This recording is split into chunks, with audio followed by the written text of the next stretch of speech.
नमस्कार, वंदे मातरम। मैं बलदेव राजपूत, दुर्ग, छत्तीसगढ़ से।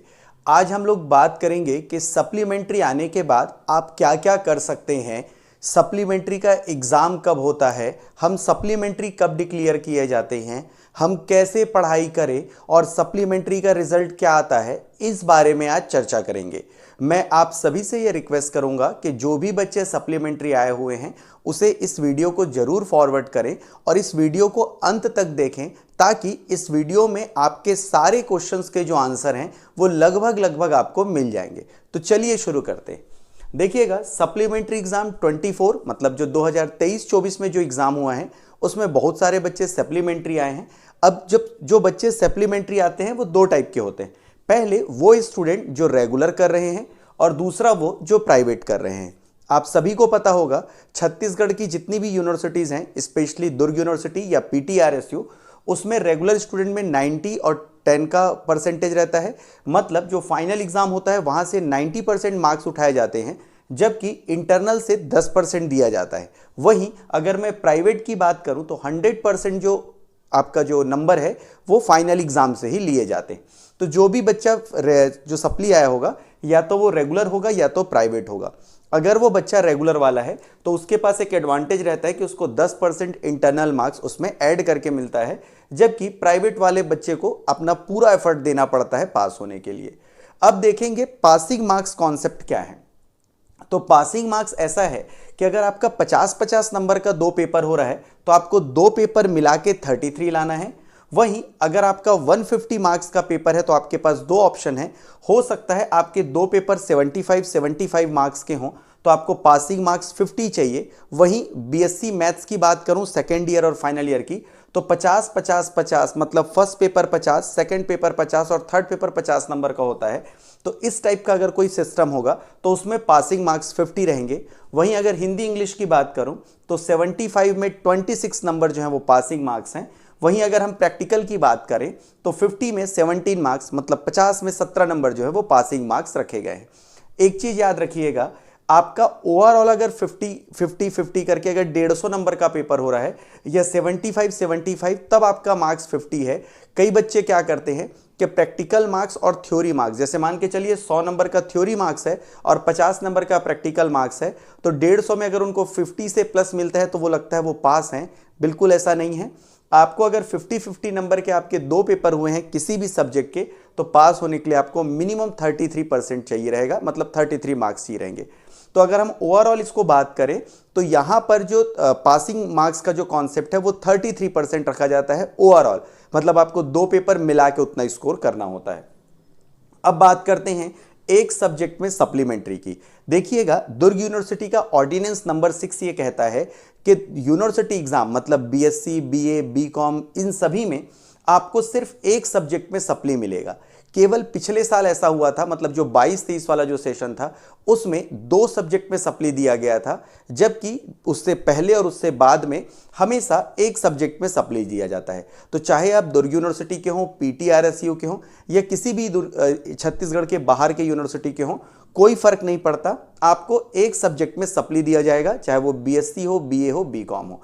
अब अगर एक सब्जेक्ट में सप्ली दिया गया है तो बच्चों का क्वेश्चन ये रहता है कि सर हम जिस पेपर में फेल हुए हैं उसी में हमको पास होना है या आपको सारे पेपर देने होंगे। तो आपको सारे पेपर देने होंगे, क्योंकि जब आपको सारे पेपर मिला के पास होना होता है तो उसी प्रकार जब आप सप्ली आएंगे जिस सब्जेक्ट में, उसके सारे पेपर देने पड़ेंगे। इसका एग्जाम्पल मैं आपको बताता हूँ।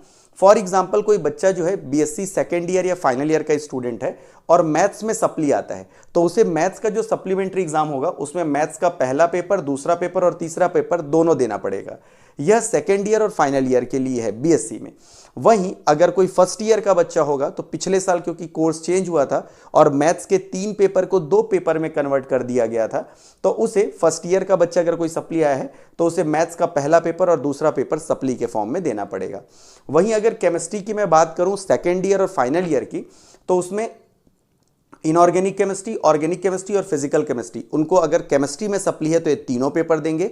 वहीं BSc फर्स्ट ईयर वाले बच्चे केमिस्ट्री का फर्स्ट पेपर और सेकंड पेपर ही देंगे, क्योंकि 3 पेपर को 2 पेपर कर दिया गया था। उसी प्रकार फिजिक्स हो गया, बॉटनी हो गया, जूलॉजी हो गया, इसमें 2 पेपर होते हैं। तो अगर आपका मान के चलिए सप्ली आया है फिजिक्स में, बॉटनी में या जूलॉजी में, तो जब भी आप एग्जाम देंगे सप्लीमेंट्री का, तो आपको वो दोनों पेपर देना पड़ेगा, चाहे वो फर्स्ट ईयर के हो, सेकेंड ईयर के हो या फाइनल ईयर के। इसी प्रकार हिस्ट्री हो गया, इकोनॉमिक्स हो गया, इंडियन पॉलिटी हो गया, अकाउंट मैनेजमेंट हो गया, जितने भी सब्जेक्ट चाहे वो बीए के हो या बीकॉम के, जिस सब्जेक्ट में सप्ली आएगा आपका, उस सब्जेक्ट में आपके जितने भी पेपर होंगे उनको आपको पेपर के फॉर्म में देना पड़ेगा। ठीक है, तो अब आगे बढ़ते हैं अगले पॉइंट की तरफ। अगर आप सप्लीमेंट्री आए तो सबसे पहला काम क्या करें कि आप रीचेकिंग में फॉर्म डालें। अब रीचेकिंग का फॉर्म कब तक डाल सकते हैं? जिस दिन भी आपका रिजल्ट पब्लिश होता है, मतलब इंटरनेट पे जारी होता है, उस दिन से 15 दिन के अंदर आप जो है वो रीवेल का फॉर्म या रीचेकिंग या रिकाउंटिंग का फॉर्म आप डाल सकते हैं। बहुत सारे बच्चों को ये डाउट आता है कि सर सर्वर में ओपन नहीं हो रहा है, थोड़ा वेट करें। अगर उसके बाद भी नहीं होता तो यूनिवर्सिटी के स्टूडेंट हेल्प डेस्क में जाके इसकी कंप्लेन करें, आपको कोई ना कोई उसका हल मिलेगा। अगर आप सप्लीमेंट्री आए हैं और जिस सब्जेक्ट में सप्ली आए हैं उस सब्जेक्ट का रीचेकिंग का फॉर्म जरूर डालें। इससे आपको फायदा ये होता है कि पास होने के चांसेस होते हैं।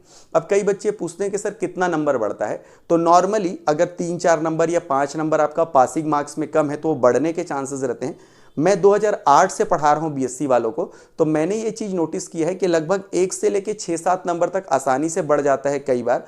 लेकिन अगर आपका 9-10 नंबर से ज़्यादा है तो रीचेकिंग में मार्क्स बढ़ने के चांसेस बहुत कम होते हैं। तो जैसे ही आप सप्ली आएँ तो 15 दिन के अंदर सबसे पहले रीचेकिंग का फॉर्म आप डालें, और साथ ही साथ एक काम और करें कि आप अगले साल जो है उसमें टेम्पररी एडमिशन ले लें। फॉर एग्जाम्पल, अगर आप फर्स्ट ईयर के स्टूडेंट है तो आपको सेकेंड ईयर में टेम्पररी एडमिशन मिल जाएगा, सेकेंड ईयर के स्टूडेंट है तो आपको फाइनल ईयर में टेम्पररी एडमिशन मिल जाएगा। लेकिन अगर आप फाइनल ईयर में सप्ली आए हैं तो आपको वेट करना पड़ेगा प्राइवेट फॉर्म के आने का, क्योंकि कभी भी एमएससी, एमए या एमकॉम में जब आप पास हो जाते हैं उसके बाद ही एडमिशन होता है। तो अगर कोई बच्चा बीएससी फाइनल ईयर में अगर सप्ली आ जाता है तो उसे प्राइवेट देना पड़ेगा, चाहे वो एमकॉम हो, एमए हो या एमएससी हो।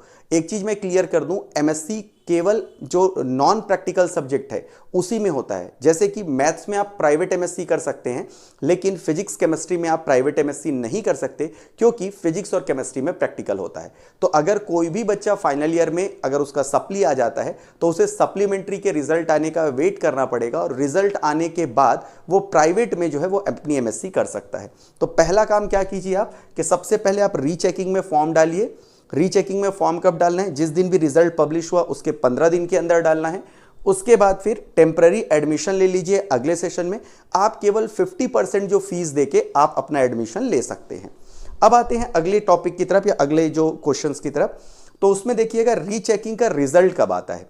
रीचेकिंग का रिजल्ट आएगा आपको आफ्टर सप्ली एग्जाम फॉर्म, मतलब जब आप सप्लीमेंट्री एग्जाम फॉर्म भर देंगे उसके बाद आपका रीवेल का रिजल्ट आता है। वहीं बिफोर सप्ली एग्जाम, मतलब एग्जाम होने के पहले आता है। ऐसा भी हो सकता है कि आपका सप्लीमेंट्री का एग्जाम 15 तारीख को है और आपका 11 या 10 तारीख को आपका जो है रीवेल का रिजल्ट आ रहा है और उसमें आप पास हो जाते हैं। अगर ऐसा होता है तो उस कंडीशन में आपको सप्लीमेंट्री का जो एग्जाम है उसको देने की जरूरत नहीं है। कब देने की जरूरत नहीं है? जब आप रीचेकिंग में पास हो गए हैं। तो उस कंडीशन पे अगर आप सप्लीमेंट्री का एग्जाम नहीं देते हैं तो कोई भी फर्क नहीं पड़ेगा। मैं फिर से क्लियर कर दूं, रीचेकिंग का रिजल्ट कब आएगा? सप्लीमेंट्री फॉर्म भराने के बाद। तो जो भी बच्चे सप्लियां हैं सबसे पहले रीचेकिंग का फॉर्म भरें। रीचेकिंग का फॉर्म भरने के बाद आप जैसे ही सप्लीमेंट्री का फॉर्म आएगा उस फॉर्म को भरें, और फॉर्म भरने के बाद आप अपनी तैयारी करते रहें। जस्ट जो आपका एग्जाम है उसके पहले, मतलब सप्ली एग्जाम के पहले रिजल्ट आता है, अगर आप उस रिजल्ट में पास हो जाते हैं तो आपको सप्लीमेंट्री एग्जाम देने की आवश्यकता नहीं है। अगर आप फेल हो जाते हैं तो आपको सप्लीमेंट्री एग्जाम देने की आवश्यकता होगी। अब दिमाग में ये क्वेश्चन आता है कि सर सप्ली एग्जाम का फॉर्म कब आता है? तो नॉर्मली हमने जो देखा है सप्ली एग्जाम का फॉर्म अगस्त सितंबर में आता है, मतलब 15 अगस्त के बाद जो इसके फॉर्म निकलने की संभावना होती है। तो अगस्त सितंबर में सप्ली एग्जाम का फॉर्म आता है। पिछले बार जो 23-24 वाला जो सेशन था उसमें सितंबर अक्टूबर में जो है, मतलब जो पिछला जो एजुकेशनल ईयर गया है उसमें सितंबर अक्टूबर में जो है वो सप्लीमेंट्री का फॉर्म आया था। वहीं अगर मैं बात करूं सप्लीमेंट्री एग्जाम के बारे में, तो सप्लीमेंट्री एग्जाम नॉर्मली सितंबर अक्टूबर में होता है, लेकिन जो पिछले साल एजुकेशनल ईयर था उसमें अक्टूबर नवंबर में हुआ था। अब ये क्वेश्चन आता है कि सर इसका रिजल्ट कब आता है? तो सप्लीमेंट्री एग्जाम का रिजल्ट नवंबर में आ जाता है, मैक्सिमम अगर मान के चलिए अगस्त सितंबर में आपका फॉर्म आ रहा है, सितंबर अक्टूबर में अगर आपका एग्जाम हो रहा है तो नवंबर टाइम पे आपका फॉर्म आ जाता है।